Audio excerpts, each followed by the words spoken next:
जय हिंद। पिछले वीडियो में हमने लास्की के स्टेट पर क्या व्यूज़ रहे इसकी बात की थी और लास्की ने संप्रभुता पर क्या विचार रखे इसकी भी हमने चर्चा की थी। आज के वीडियो में हम बात कर रहे हैं कि लास्की के फ्रीडम पर, लिबर्टी पर क्या विचार रहे इसके अलावा हम बात करेंगे इक्विलिटी पर, वो क्या कहता है, और क्रिटिसिज्म भी हम इसी वीडियो में करेंगे। सबसे पहले आ रहा है कि लास्की के व्यूज़ लिबर्टी पर क्या रहे। लास्की स्वतंत्रता के समर्थकों में विशिष्ट स्थान रखते हैं। उनकी स्वतंत्रता की अवधारणा अधिकारों की परिकल्पना से जुड़ी हुई है। पिछली वीडियो में हमने बात की थी कि अधिकारों पर लास्की मानते हैं कि राज्य को अधिकारों में कम से कम हस्तक्षेप करना चाहिए। स्वतंत्रता के अर्थ के संबंध में लास्की के विचारों में निरंतर समय के साथ साथ परिवर्तन आया। लास्की ने यह स्वीकार किया कि स्वतंत्रता एक सकारात्मक विचार है। यह मात्र प्रतिबंधों का अभाव नहीं है बल्कि अवसरों की उपस्थिति भी है। स्वतंत्रता का तात्पर्य वो ये मानते हैं कि एक ऐसी परिस्थिति जिसके अंतर्गत व्यक्ति अपना पूर्ण विकास करता है, अपने व्यक्तित्व का विकास करता है। लास्की पॉजिटिव लिबर्टी में विश्वास करते हैं। उनका ये कहना है कि जो लिबर्टी है केवल उन परिस्थितियों के अंतर्गत ही पॉसिबल हो पाती है जो समाज के सर्वोच्च उद्देश्यों को निर्धारित करती है। इस प्रकार से समाज के कुछ सामान्य हित होते हैं और उनके विरुद्ध किसी भी व्यक्ति को गलत करने की आज्ञा नहीं दी जा सकती। लास्की अपने जो लाइफ है उसके लास्ट टाइम में वैचारिक या व्यक्तिक स्वतंत्रता की तुलना में सामाजिक हित को अधिक महत्व देने लगे थे। इस प्रकार से लास्की ने अपने विचारों में भी परिवर्तन किया। लास्की ने जो लिबर्टी है उसके 3 रूप बताए हैं। एक पर्सनल लिबर्टी बताई है, एक पॉलिटिकल लिबर्टी बताई है और एक इकोनॉमिक लिबर्टी वो बताते हैं। पर्सनल लिबर्टी की जब हम बात करते हैं तो वे कहते हैं कि मनुष्य के व्यक्तिगत जीवन से संबंध रखने वाले कार्य इसमें इंक्लूड हो जाते हैं जो कि टोटली उस पर्सन से ही रिलेट करते हैं। जबकि पॉलिटिकल लिबर्टी के अंतर्गत राज्य के क्रियाकलापों में व्यक्ति किस प्रकार से अपनी पॉजिटिव भूमिका निभा रहा है, किस प्रकार से अपने मताधिकार का प्रयोग कर रहा है या शासन के कार्य किस प्रकार से कर रहा है, इसकी चर्चा करते हैं। जब हम इकोनॉमिक लिबर्टी की बात करते हैं तो वो ये कहता है कि उद्योग धंधों का संचालन श्रमिकों या उनके जो रिप्रेजेंटेटिव होते हैं उनके अकॉर्डिंग किया जाए, ये वो मानता है। नेक्स्ट हम बात करते हैं कि लास्की के व्यूज़ इक्विलिटी पर क्या रहे।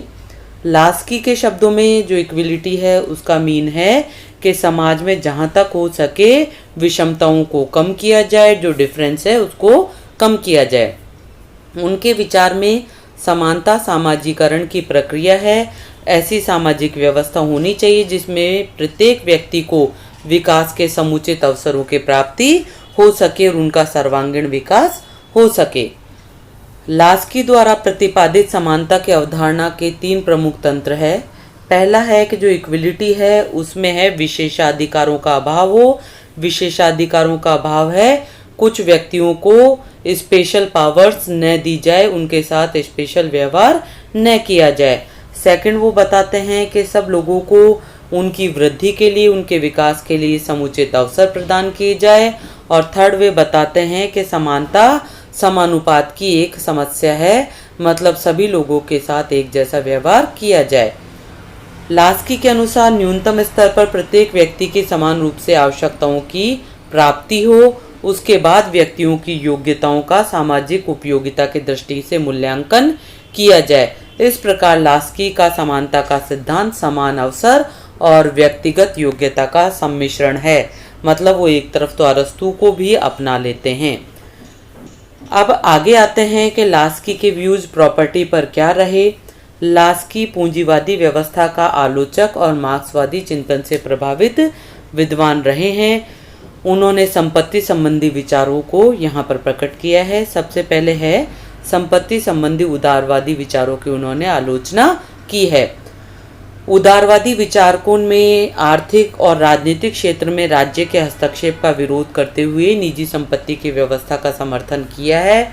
लेकिन लास्की ने जो संपत्ति संबंधी विचार है उसमें इस विचारधारा का विरोध किया है क्योंकि इससे मनुष्य उदासीन, आलसी और खराब बन जाता है। सेकंड है निजी संपत्ति का आंशिक समर्थन।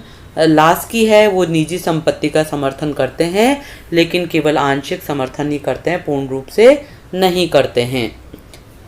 थर्ड है संपत्ति के पैतृक सिद्धांत की भी वो आलोचना करते हैं। लास्की ये कहते हैं कि पैतृक संपत्ति नहीं होनी चाहिए, कम होनी चाहिए, क्योंकि जिन लोगों को बिना परिश्रम के ही संपत्ति मिल जाती है वे समाज पर बोझ होते हैं, वे कार्य नहीं करते हैं और उनकी कार्य क्षमता घट जाती है। फोर्थ वो बताते हैं अनार्जित संपत्ति का भी अंत होना चाहिए। लास्की का ये मानना है कि पैतृक संपत्ति की भांति अनार्जित जो संपत्ति है वो भी मनुष्य को आलसी और उदासीन बना देती है, मनुष्य कामचोर हो जाता है। अब है लास्की के विचारों का आलोचनात्मक मूल्यांकन क्या है, उनकी आलोचनाएं किस आधार पर की जाती है। सबसे पहले तो है मौलिकता का अभाव है। जो लास्की के विचार है उनमें मौलिकता नहीं है, क्योंकि लास्की ने प्लेटो से भी लिया है, अरस्तु से भी लिया है, मिल के विचार भी है, मैकियावेली, हॉब्स, इन सब के विचार यहाँ पर इसमें आ जाते हैं। इसलिए आलोचक ऐसा कहते हैं कि जो लास्की है वो कार्ल मार्क्स और सबके विचारों का मिला जुला यहाँ पर रूप है। सेकंड है अस्थिर प्रकृति का चिंतन है कि लास्की के विचार कहीं भी एक जैसे नहीं रहे हैं, समय के साथ साथ लास्की के विचार बदले हैं। उनकी युवावस्था में उनके विचार अलग थे, बाद में वृद्धावस्था में अलग हो गए। इस प्रकार से लास्की ने अपने विचारों में हमेशा परिवर्तन किया है। थर्ड है सिद्धांत निर्माण की अपेक्षा प्रचारात्मक चिंतन की उन्होंने बात की है। उन्होंने कभी तो मार्क्सवाद पर जोर दिया, कभी इसी की आलोचना भी कर दी है। फोर्थ है विचारों में अंतर्विरोध पाया जाता है। कभी वे बहुलवाद पर विचार कर रहे हैं, कभी वो एकलवाद पर करते हैं, कभी वो व्यक्तिगत स्वतंत्रता का समर्थन कर देते हैं, नेक्स्ट टाइम वो उसी का विरोध कर देते हैं। कहीं पर वो व्यक्तिगत संपत्ति की बात करते हैं, कहीं उसी का विरोध भी करते हैं। इस प्रकार से उनके विचार है वो अधकचरा हो जाते हैं। फिफ्थ है लास्की का सिद्धांत अराजकता और अव्यवस्था का समर्थन करता है।